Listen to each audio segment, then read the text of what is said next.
Welcome to Medway Voluntary Action's bite-size best practice for chairing meetings in Zoom. In today's session, we will cover your role as a chair, tips for helping you in performing your chair responsibilities when using Zoom, further resources and guides for helping you on this topic, and then finally a reminder of the contact information for the Medway Voluntary Action team. So, your role as the chair.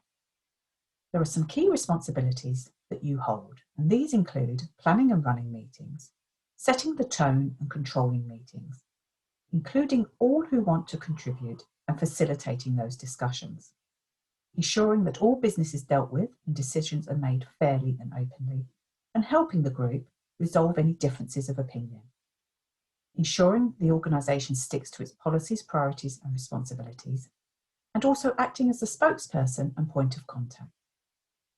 You might also need to make essential and emergency decisions between meetings. And quite simply, these responsibilities don't change whether you're in a meeting room or in a Zoom session. There are some do's and don'ts for good chairperson behaviour, and these appear on the screen now.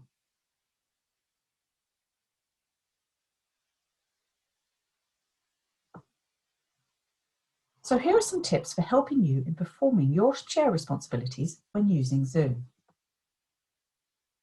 When you're creating the Zoom meeting, there are some good practices that you can undertake, and these include giving the meeting a specific name so that your participants know the purpose of that meeting. Utilise the passcode function to ensure only users with the meeting link or passcode can join the session. Allow a waiting room so that you can control who you admit to the session on the day and when you admit them. For instance, you might want to let any presenters into the meeting room so that you can talk through the plan for the session prior to actually admitting the delegates.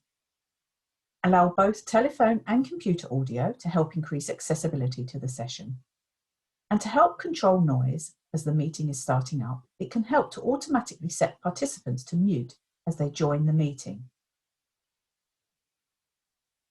Prior to your meeting, if possible, identify someone to act as your co-host and talk through with them what you would like them to be responsible for during the meeting.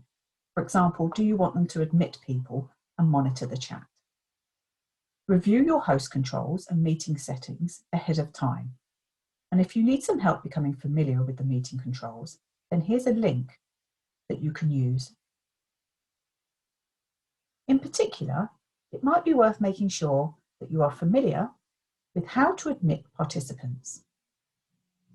For us, on our interface, we click onto the participants function on the meeting toolbar that appears at the bottom of our screen, and this opens up a screen where you can view the participants and then select to admit them individually, or an admit all option will appear if you have a large number of participants waiting, and you can use this.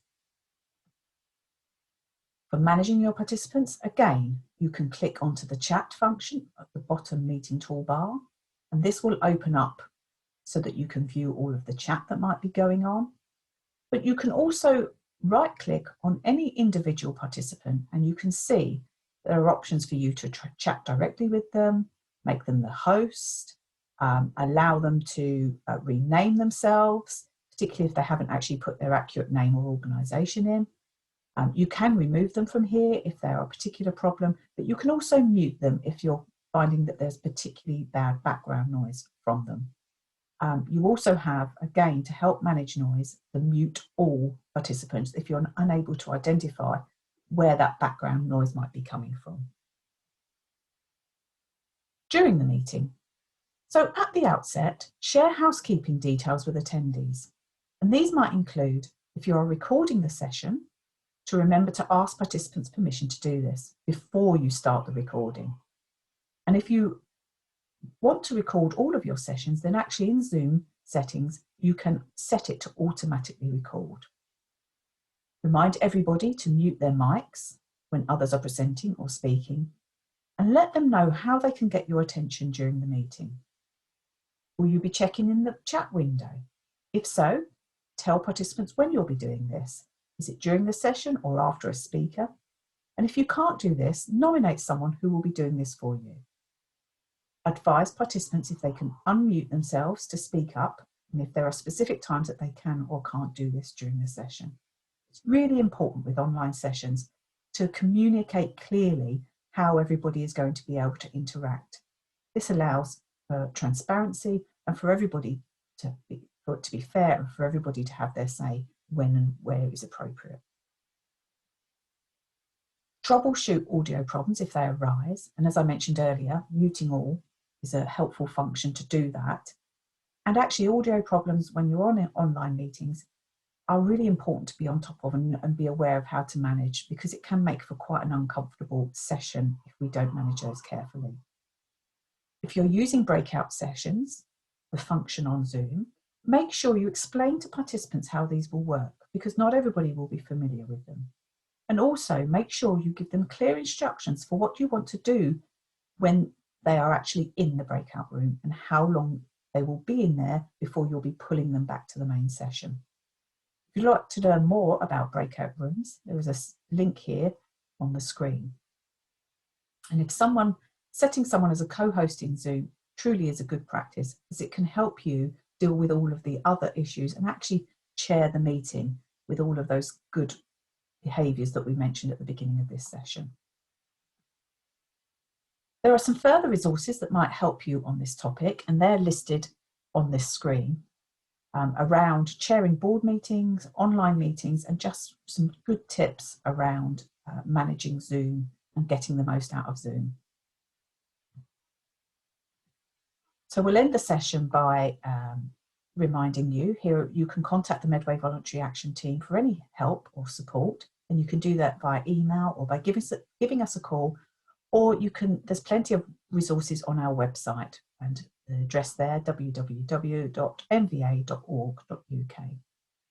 If you would like news or any further information as we launch more bite-sized support sessions, then we'd advise perhaps follow us on our social media, so Facebook at Medway CVS and Twitter at CVS Medway.